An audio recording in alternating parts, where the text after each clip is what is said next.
Welcome viewers. Today I will do first example on the metric spaces. ठीक है, तो first example आपका matric space क्या कह रहा है, ये आपसे कह रहा है कि let X be a non empty set. X क्या है, कोई भी एक नॉन एम्पिटी सेट है। उसके बाद हमने क्या बताया था कि आपसे क्वेश्चन किस तरीके से पूछेगा, क्वेश्चन आपसे एक नॉन एम्पिटी सेट दे देगा, उसके बाद क्या कह देगा, कोई एक फंक्शन डी दे देगा और उसको डिफाइन कर देगा, और आपसे क्या पूछेगा कि ये प्रूव करो कि ये जो फंक्शन डिफाइन कर रखा है वो क्या है, मैट्रिक बन का काम कर रहा है। ठीक है, अब आपसे यहाँ पर यही फर्स्ट एग्जांपल कह रहा है, क्या कह रहा है कि एक्स क्या है, कोई भी एक नॉन एम्पिटी सेट है। फिर उसने क्या किया, फिर इसने एक फंक्शन दे दिया क्या, डी, कहाँ से कहाँ तक, नॉन एम्पिटी सेट एक्स से, एक्स क्रॉस एक्स से सेट ऑफ रियल नंबर पे। अच्छा, अब इस फंक्शन को किस तरीके से डिफाइन कर दिया, अब देखो इसकी डोमेन क्या है, एक्स क्रॉस एक्स है, तो इसके मतलब एक्स क्रॉस एक्स है, तो इसके अंदर किस टाइप के एलिमेंट जाएंगे, ऑर्डर्ड पेयर टाइप के एलिमेंट जाएंगे। तो ऑर्डर्ड पेयर किसका है, दो क्रॉस के एलिमेंट, दो सेट हैं, तो इसमें टप्पल की फॉर्म में आ जाएंगे, तो ये क्या हो गया, डी एक्स वाई। और इसको किस तरीके से डिफाइन कर दिया कि डी एक्स वाई 1 और 0 आ रहा है, कब, जब x और y इक्वल नहीं है, मतलब x और y x सेट के कोई दो डिस्टिंक्ट एलिमेंट हैं, तो उन दोनों के बीच का डिस्टेंस कितना है, 1 यूनिट है, और जब वो पॉइंट कोइंसाइड कर रहे हैं तो वो डिस्टेंस कितना हो गया, 0 हो गया। ठीक है, तो आपसे क्या पूछ रहा है, तो आपसे ये पूछ रहा है कि जो फंक्शन है हमें प्रूव क्या करना है, वी हैव टू प्रूव,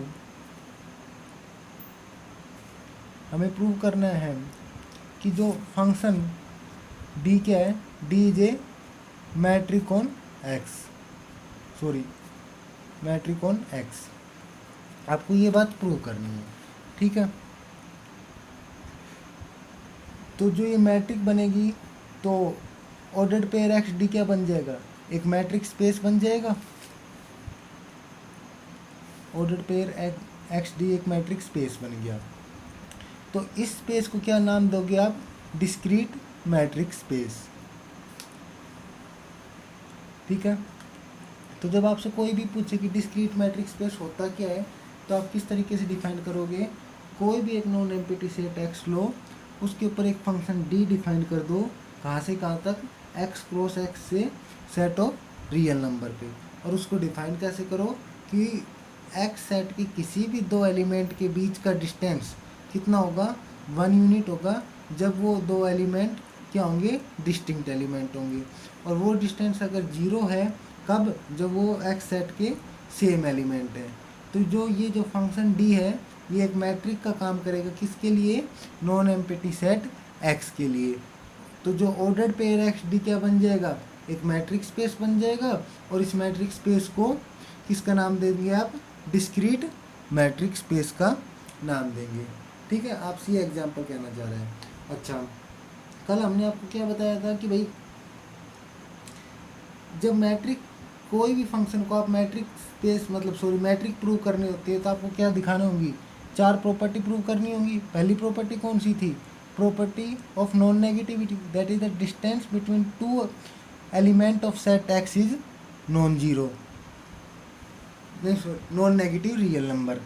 ठीक है, अच्छा, अब इस प्रॉपर्टी को प्रूव करने के लिए आपके पास सिंपल ये बात प्रूव हो रही है, देखो ये क्या लिख रहे हैं, इसका प्रूफ देखो, फर्स्ट प्रॉपर्टी का किस तरीके से कह रही है ये बात। अब देखो आपने जो आपके पास फंक्शन है वो डी एक्स वाई है, किसके इक्वल है, 0 के इक्वल है, कब, if X equal to Y. ठीक है, और जो फंक्शन है वो किस तरीके से डिफाइन कर रखा है, डी एक्स वाई किसके इक्वल है, 1 के इक्वल है, कब, जब एक्स और वाई इक्वल नहीं है। तो इसका मतलब क्या हो गया, डी एक्स वाई की वैल्यू किसकी इक्वल आ गई, 0 से बड़ी है और 0 के इक्वल है, कब, एक्स और सभी एक्स और वाई के लिए, और जो ये किसके पॉइंट है, सेट एक्स के पॉइंट है। ठीक है, आप क्या देख पा रहे हो कि जो, क्योंकि हमारा फंक्शन है इसी टाइप से डिफाइन किया हुआ है, जो आपको दे रखा है कि भाई ये दो ही वैल्यू ले रहा है, कौन कौन सी, ये दो वैल्यू सेट एक्स के पॉइंट के लिए ले रहा है, कौन कौन सी, एक 0 और 1। 0 कब ले रहा है, जब वो पॉइंट क्या हो, दोनों इक्वल हो, और 1 कब ले रहा है, जब वो दोनों पॉइंट क्या हो, नॉन इक्वल हो। तो इस प्रकार आप क्या देख पा रहे हो कि ये देख पा रहे हो कि यहाँ पर जो फंक्शन डी है, मतलब डिस्टेंस फंक्शन है, ये हमेशा क्या ले रहा है, नॉन नेगेटिविटी प्रॉपर्टी सेटिस्फाई कर रहा है। तो इसका मतलब ये क्या हो गया, फर्स्ट प्रॉपर्टी को सेटिस्फाई कर रहा है। इसीलिए इसने लिख रखा है clearly D x Y is equal greater than or equal to 0 for all x Y belong to 0। अच्छा, मैट्रिक्स स्पेस की सेकंड प्रॉपर्टी क्या कह रही थी आपसे, सेकंड प्रॉपर्टी आपसे ये कह रही थी क्या, कि distance of X equal to Y 0 के इक्वल होगा, कब, जब एक्स और वाई क्या हो, इक्वल हो। ठीक है, आपको ये बात प्रूव करनी है। तो ये देखो आप, तो इसका प्रूव करने के लिए मैंने आपको क्या बताया था, आप क्या प्रूव करोगे, इसके लिए आप दो पार्ट प्रूव करोगे। कब, इफ़ एक्स किसके इक्वल हो, वाई के लिए, तो आप क्या प्रूव कर दो, डी एक्स वाई क्या हो, 0 के इक्वल हो। ठीक है, सेकंड पार्ट मैंने क्या बताया था कि अगर एक्स वाई, अगर distance of X and Y किसकी इक्वल हो, 0 के, तो X equal to Y prove कर दो। क्लियर है। तो अब आप ये देखो, जो आपका फंक्शन है वो क्या कह रहा है कि अगर एक्स और वाई इक्वल हैं तो डिस्टेंस ऑफ एक्स वाई कितना आ रहा है, 0 आ रहा है। तो इसका मतलब ये बात तो क्या हो गई, ट्रैवलली होल्ड हो गई। इसका मतलब ये बात क्लियरली होल्ड हो गई है। उसके बाद अब आपको क्या प्रूव करना है, अब आप को ये बात प्रूव करनी है, अगर डिस्टेंस ऑफ एक्स वाई 0 के इक्वल नहीं है, सॉरी 0 के इक्वल है, तो आपको क्या प्रूव करना है, x equal to Y prove करना है। ठीक है, ये कह रहा है कि हमें क्या प्रूव करना है, x equal to Y prove करना है। आप उल्टा मान लो, आप क्या कर लो कि अगर x not equal to y है, हमने किसी चीज़ का कंट्राडिक्शन मान लिया, फिर हम क्या दिखा देंगे कि जो हमने ये बात माननी थी कि एक्स वाई के इक्वल नहीं है, ये बात तो गलत है। तो इसने हमें क्या प्रूव करना था, एक्स को वाई के इक्वल प्रूव करना था, हम इसको उल्टा मान लिया। क्या मान लिया, एक्स वाई के इक्वल नहीं है। अगर एक्स वाई के इक्वल नहीं है तो जो हमारा डिस्टेंस फंक्शन यहाँ पर किस तरीके से डिफाइन कर रखा है, तो डी एक्स वाई की वैल्यू किसके इक्वल आ गई, 1 के इक्वल आ गई, और 1 किसके इक्वल नहीं है, 0 के इक्वल नहीं है। तो इसका मतलब क्या हो गया, इसका मतलब ये हो गया कि डी एक्स वाई क्या हो गया, 0 के इक्वल नहीं है। बट हमें दे क्या रखा है, हमारे पास क्या दे रखा है कि भाई डी एक्स वाई की वैल्यू कितनी लेके चलोगे आप, 0 लेके चलोगे। तो ये बात तो कंट्राडिक्शन आ गई, कब आ गई, जब आप x को y के इक्वल नहीं मान के चले थे। तो इसका मतलब क्या होगा, x किसके इक्वल होगा, y के इक्वल ही होगा। आई रिपीट, देखो सेकंड प्रॉपर्टी में आपको क्या प्रूव करना था, आपको ये बात प्रूव करनी थी कि डी एक्स वाई किसके इक्वल होगा, 0 के इक्वल होगा, कब, जब x इक्वल टू वाई हो, इफ़ एंड ओनली। तो पहले आप क्या लेके चले, आप ये लेके चले कि x किसके इक्वल है, y के इक्वल है। अब क्या प्रूव कर दोगे कि distance of x and y किसके इक्वल है, 0 के लिए। ये बात क्लियरली प्रूव हो रही है, क्योंकि देखो यहाँ पर क्या कह रहे हैं, डिस्टेंस ऑफ x y किसके इक्वल है, 0 के, जब x y इक्वल है। अब आप क्या प्रूव करना है, अब आपको ये बात प्रूव करनी है, अब इसका उल्टा मान के चलोगे ना कि भाई डिस्टेंस ऑफ एक्स वाई किसके इक्वल है, 0 के। क्या प्रूव कर दोगे, x इक्वल टू वाई। हमें x को y के इक्वल प्रूव करके दिखाना है। इसकी बजाय आप उल्टा मान लो कि भाई x y के इक्वल नहीं है, और आप दिखा दोगे। जब आपने गलत बात मानी तो गलत ही बात प्रूव हो गई जो आप लेके चले थे। तो x y के इक्वल नहीं है, तो डिस्टेंस फंक्शन मतलब जो हमारा फंक्शन उससे वैल्यू 1 आ गई, जो 0 के इक्वल नहीं है। बट ये बात तो यहाँ पर गिवन है कि भाई डी एक्स वाई की वैल्यू क्या है, 0 है। तो ये कंट्राडिक्शन आ गई। ठीक है। थर्ड प्रॉपर्टी आपसे क्या कहना चाह रही है, देखो थर्ड प्रॉपर्टी क्या थी, प्रॉपर्टी ऑफ सिमेट्री, कि अगर डिस्टेंस ऑफ एक्स वाई किसके इक्वल होना चाहिए, डिस्टेंस ऑफ वाई एक्स के इक्वल होना चाहिए। भाई ऑर्डर पे डिस्टेंस डिपेंड नहीं करता। तो देखो डी एक्स वाई, दो केस हैं हमारे पास, कौन कौन से भाई, दो वैल्यू हो सकते हैं, या तो एक्स वाई के इक्वल हो सकता है या वाई एक्स के इक्वल हो सकता है, सॉरी एक्स वाई के इक्वल नहीं हो सकता। तो जब एक्स वाई के इक्वल है तो डी एक्स वाई की वैल्यू कितनी है, 0 है, ठीक है। इसका मतलब क्या है, डिस्टेंस ऑफ एक्स वाई किसके इक्वल होगा, 0 के इक्वल होगा। जब एक्स और वाई के बीच में डिस्टेंस है 0 है, तो डी वाई एक्स की वैल्यू कितनी होगी, 0 ही होगी। भाई एक्स और वाई के बीच की डिस्टेंस 0 है, तो वाई और एक्स के बीच की डिस्टेंस भी 0 ही होगी, ठीक है। तो इसका मतलब क्या है, जब एक्स वाई 0 है इक्वल है, तो distance of x y and distance of y x किसके इक्वल हो गए, 0 के इक्वल हो गए। It implies d x y equal to d y x, कब, जब x equal to y. Second case आप क्या मान के चलो, जब एक्स वाई के इक्वल नहीं है, जब एक्स वाई के इक्वल नहीं है तो डिस्टेंस ऑफ एक्स वाई किसके इक्वल होगा, 1 के। जब एक्स और वाई के बीच की डिस्टेंस 1 है, तो वाई और एक्स के बीच की डिस्टेंस भी कितनी होगी, 1 ही होगी। इसका मतलब क्या हो गया, डिस्टेंस ऑफ एक्स वाई किसके इक्वल हो गया, डिस्टेंस ऑफ वाई एक्स के, और ये किसके इक्वल हो गया, 1 के, कब, जब x is not equal to y. तो ये बात आपकी थर्ड प्रॉपर्टी, इसका मतलब क्या हो गया, d x Y is equal to d y x for all x Y belong to x. अच्छा सॉरी, फोर्थ प्रॉपर्टी आपकी क्या कहना चाह रही है, ट्रायंगल इक्वलिटी प्रूव करनी है। देखो काफ़ी ध्यान से देखने वाली बात है। ये प्रॉपर्टी क्या कह रही थी कि अगर आप एक्स सेट की कोई भी 3 एलिमेंट लेते हो, एक्स वाई जेड, तो किन्हीं भी 2 पॉइंट का डिस्टेंस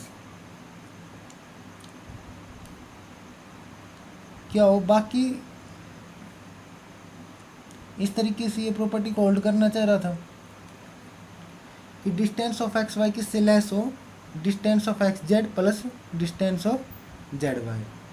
अब आप जो आपके पास फंक्शन डिफाइन कर रखा है, वो आप किस तरीके से केस लेके चल रहे हो, मतलब जो फंक्शन डिफाइन कर रखा है वो इक्वलिटी के ऊपर डिपेंड कर रहा है, कि मतलब एक्स सेट के पॉइंट अगर इक्वल होंगे तो उनकी वैल्यू 0 आएगी, अगर एक्स सेट के एलिमेंट इक्वल नहीं होंगे तो उनकी वैल्यू 1 आएगी। तो इसका मतलब जब आपने ऊपर वाली 3 प्रॉपर्टी प्रूव की, तो आपने इन सेट केस किस तरीके से लेके चले। फर्स्ट में क्या लिया कि भाई एक्स वाई के इक्वल है तो 0 आ गया, एक्स वाई के इक्वल नहीं है तो 1 आ गया। यहाँ पर भी आप इस तरीके से लेके चले थे कि एक्स वाई के इक्वल है, एक्स वाई के इक्वल नहीं है। तो यहाँ पर आप क्या लेके देखोगे, अब आपके पास ऊपर तक तो 2 पॉइंट थे, यहाँ पर देखो 3 पॉइंट हैं, कौन कौन से, एक्स वाई जेड। तो ये इन तीनों पॉइंट के बीच में आपको रिलेशन देखना है। तो ये जो 5 केस हैं ये आपको ध्यान से देखने कि भाई 5 केस किस तरीके से बने। तो देखो आप फर्स्ट केस क्या कह रहा है, देखो आपके पास क्या क्या पॉसिबिलिटी हो सकती है, ध्यान से देखना कि भाई x किसके इक्वल हो, y के इक्वल हो, अगर और x किसके इक्वल हो, z के इक्वल हो। मैं क्या कह रहा हूँ, x y के इक्वल हो और x किसके इक्वल हो, z के इक्वल हो। तो इसका मतलब क्या होगा, जब x y के इक्वल है और x z के इक्वल है तो इसका मतलब y इक्वल टू z भी होगा। ये बात क्लियर है। अच्छा अब आप क्या देख पा रहे हो, एक्स वाई के इक्वल और वाई जेड के इक्वल, तो मतलब ये तीनों ही बात होल्ड होगी। तो इसने इस तरीके से इस फर्स्ट केस को लिख रखा है। भाई आपके पास 2 प्रॉपर्टी 3 नंबर है, एक्स वाई जेड, आप क्या मान लो एक्स वाई के इक्वल है और एक्स जेड के भी इक्वल है, तो दोनों के इक्वल है तो ये बात होगी। भाई सेकंड देखो, आप क्या मान के चलो, आप ये मान लो जो x है वो y की तो इक्वल है, बट x है वो z के इक्वल नहीं है। तो यहाँ से आप क्या देख पा रहे हो,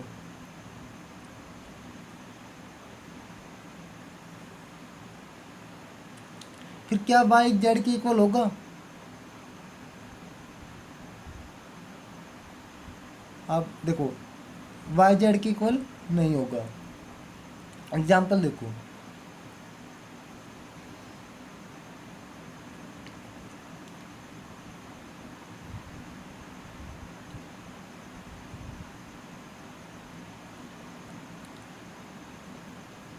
यहाँ से आपसे ये मान के चलो 3 किसके इक्वल है, 3a के इक्वल है। x आपने 3 माना, y की वैल्यू कितनी मान ली, 3a, मतलब यहाँ पर a किसका काम कर रहा है, 1 का काम कर रहा है। अब ये कह रहा है कि z की वैल्यू x की इक्वल नहीं है, तो मतलब x हमारा कितना था, 3 था, तो z है वो 3a नहीं होना चाहिए जब a कितना हो, 1 है। तो इसके मतलब 4a होगा, तो 3a is not equal to 4a ही है, क्योंकि a किसके 1 वैल्यू फिक्स कर दी। तो यहाँ से ये क्या आ गया भाई, x y के इक्वल है बट x z के इक्वल नहीं है, तो इसका मतलब y z के इक्वल भी नहीं होगा। तो यहाँ से क्या आ गया, आप किस तरीके से लिखोगे, x y के तो इक्वल है बट z के इक्वल नहीं है। तो ये देखो इस तरीके से भी और लिख सकते हो आप, ठीक है। थर्ड केस देखो आप, अब आप क्या मान के चलो, आपने पहले क्या माने, एक्स वाई के इक्वल था, एक्स जेड के इक्वल, दोनों के इक्वल। फिर आपने क्या माना, एक्स वाई के तो इक्वल है बट एक्स जेड के इक्वल नहीं है। अब आप क्या मानना चुके हो, एक्स वाई के इक्वल नहीं है बट एक्स किसके इक्वल है, जेड के इक्वल है। तो यहाँ से क्या आएगा,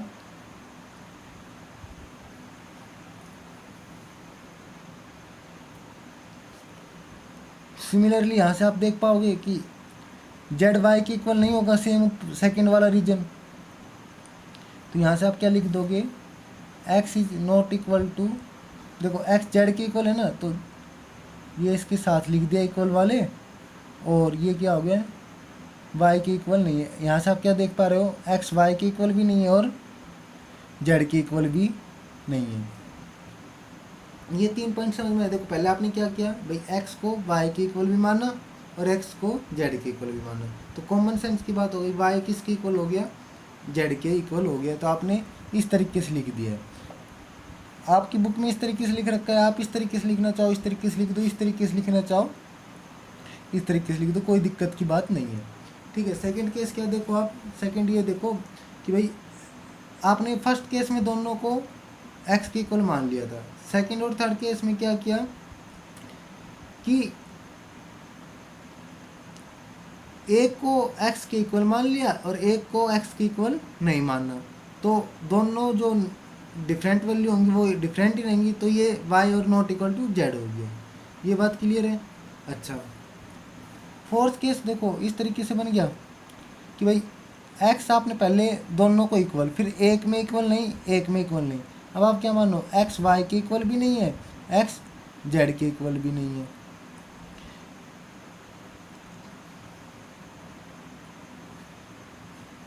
तो एक्स वाई के इक्वल भी नहीं है और जेड के इक्वल भी नहीं है, तो यहाँ से दो पॉसिबिलिटी बन सकती है आपकी।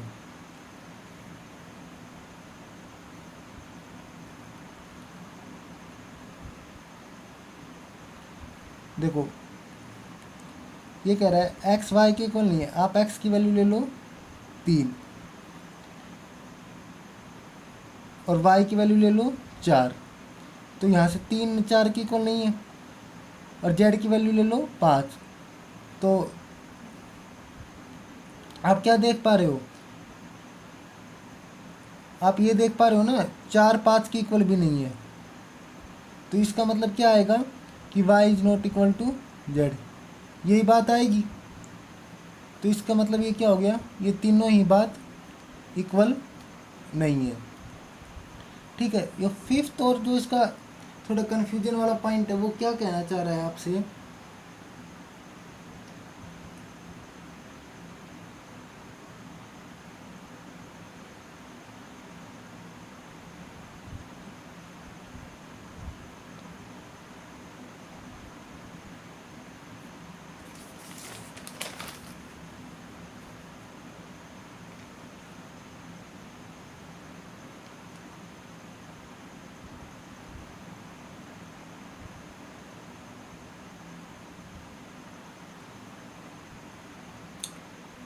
तो फिफ्थ पॉइंट देखो, एक फिफ्थ पॉइंट फोर्थ से बनेगा। कैसे बनेगा कि एक्स वाई के इक्वल नहीं है, एक्स वाई के इक्वल नहीं है और एक्स जेड के इक्वल भी नहीं है, बट हो सकता है वाई जेड के इक्वल हो। देखो 3 4 के इक्वल नहीं है और 3 4 के इक्वल नहीं है, तो यहाँ से आप ये देख पा रहे हो वाई जेड के इक्वल हो गया। तो यहाँ इसको आप ध्यान से देखो किस तरीके से लिखोगे, इसको आप इस तरीके से लिखो, y is equal to z is not equal to x.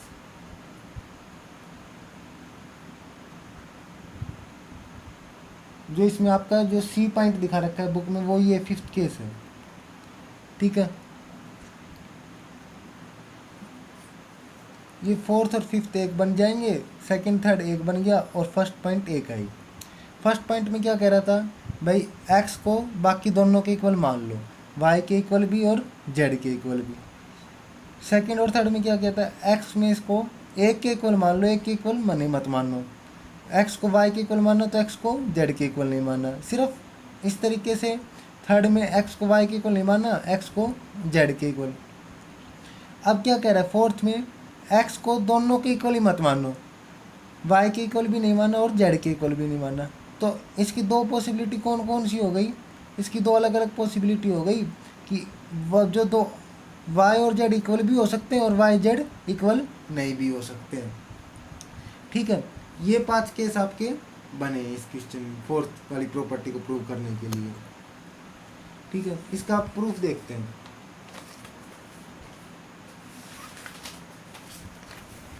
Proof क्या कह रहा था, फर्स्ट पॉइंट क्या कह रहा है कि एक्स वाई के इक्वल भी हो और एक्स जेड के इक्वल भी हो, तो वाई जेड के इक्वल। तो आपका फंक्शन किस तरीके से डिफाइंड है, फंक्शन इस तरीके से डिफाइंड है, डी एक्स वाई किसके इक्वल है, 0 के। कब, जब x की वैल्यू y के इक्वल हो और 1 किसकी इक्वल, 1 कब आ रहा है, जब x y के इक्वल नहीं है। तो यहाँ पर आप क्या देख पा रहे हो, फर्स्ट केस में x y के भी इक्वल है, x z के इक्वल भी है और y z भी इक्वल है। तो यहाँ से डी एक्स वाई की वैल्यू किसकी इक्वल हो गई, 0 के, डी एक्स जेड की 0 के और डी वाई जेड की 0 के। तो यहाँ पर आप क्या देखोगे, डी एक्स वाई आपको ये बात प्रूव करनी होती है is less than d x z plus d z y, ये बात आप प्रूव करनी होती है। तो इसलिए आप क्या करो,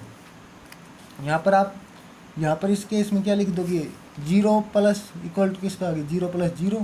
तो इस फर्स्ट केस में क्या वैल्यू आ गई, ये वैल्यू आ गई, इक्वल में आ गई, तो ये बात प्रूव हो गई। सेकंड क्या कहना चाह रहा है आपसे, सेकंड केस क्या था, सेकंड केस आपका यही था कि पहले वाले में तीनों इक्वल एक्स वाई जेड, एक इक्वल एक्स वाई के इक्वल नहीं है, एक्स वाई के इक्वल नहीं है तो डी एक्स वाई की वैल्यू कितनी हो गई 1, एक्स जेड के इक्वल है तो डी एक्स जेड कितना हो गया 0। और फिर यहाँ से क्या आ गया था, एक्स वाई के इक्वल है but y is not equal to z, तो यहाँ से डी वाई जेड कितना आ गया 1। आपको ये बात प्रूव करनी होती है तो डी एक्स वाई को इधर रखो, तो डी एक्स वाई की वैल्यू कितनी है 1।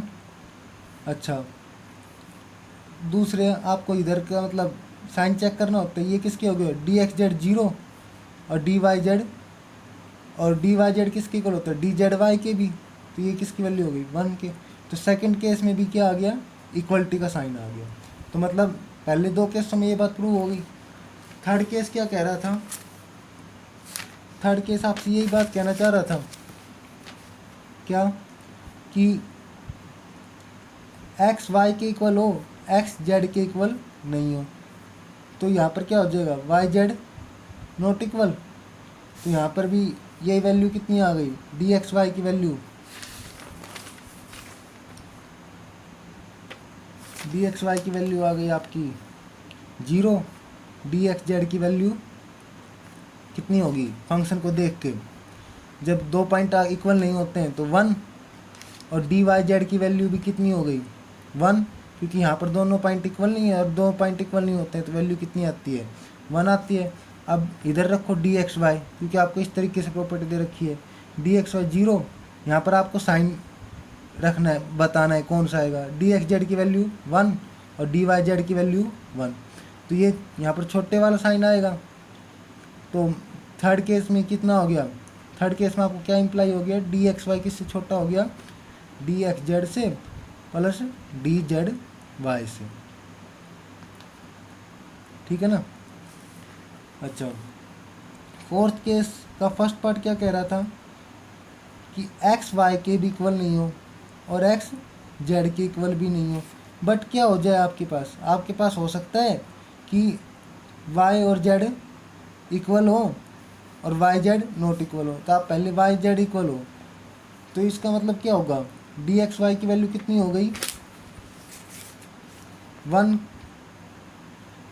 डी एक्स जेड की वैल्यू 1 और डी वाई जेड की वैल्यू 0। डी एक्स जेड की वैल्यू 1 क्यों हुई, क्योंकि आप देख पा रहे हो कि एक्स जेड एक्स के पॉइंट है और ये दोनों अलग अलग पॉइंट हैं, और हमारा फंक्शन इस तरीके से ही डिफाइंड है कि जब अगर एक्स के पॉइंट इक्वल नहीं हो तो वो वैल्यू कितनी देंगे 1 के इक्वल देंगे। तो यहाँ पर डी एक्स वाई की वैल्यू रखोगे कितना आएगा 1, इधर आपको साइन चेक करना है, डी एक्स जेड वैल्यू 1 और इधर 0, तो इस केस में क्या आ गया इक्वल आ गया। तो फोर्थ केस में आप क्या गेट हो गया आपको, डी एक्स वाई किसके इक्वल है, प्लस डी जेड वाई की। इतना क्लियर है। फिफ्थ केस आपको क्या कह रहा है कि एक्स वाई के इक्वल भी नहीं हो, एक्स जेड के इक्वल भी नहीं हो, बट हो सकता है दोनों भी इक्वल, वाई और जेड भी इक्वल नहीं हो। तो यहाँ पर डी एक्स वाई की वैल्यू कितनी आ गई 1, क्योंकि अगर एक्स के डिस्टिंक्ट एलिमेंट होते हैं तो वैल्यू 1 आती है। डी एक्स जेड भी कितना हो गया 1 और डी वाई जेड भी कितना हो गया 1। तो यहाँ पर आप लेफ्ट साइड कौन सा रखती हो वैल्यू, डी एक्स वाई की, तो डी एक्स वाई किसके इक्वल 1 के। यहाँ पर आपको साइन फिल करना होता है, डी एक्स जेड कितना हो गया 1, 1 + 1 2, तो इसका मतलब लेफ्ट हैंड साइड छोटी हो गई, तो मतलब फिफ्थ केस में आपको क्या मिल गया, डी एक्स वाई किससे छोटा हो गया, डी एक्स जेड से प्लस डी जेड वाई से। तो आपने क्या देखा, आपने ये देखा कि पांचों केसों में, first case, second case, third, fourth और फिफ्थ केस में क्या आ रहा है, डी एक्स वाई की वैल्यू क्या आ रही है, इक्वल आ रही है या छोटी आ रही है, किससे, d x z plus d z y से।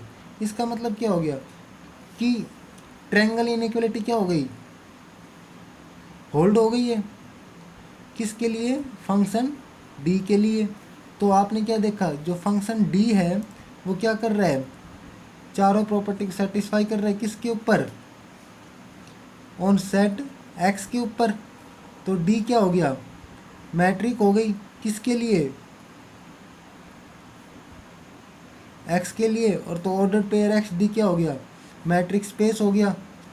और इस मैट्रिक स्पेस को किसका नाम देते हैं, discrete matric space. Thank you.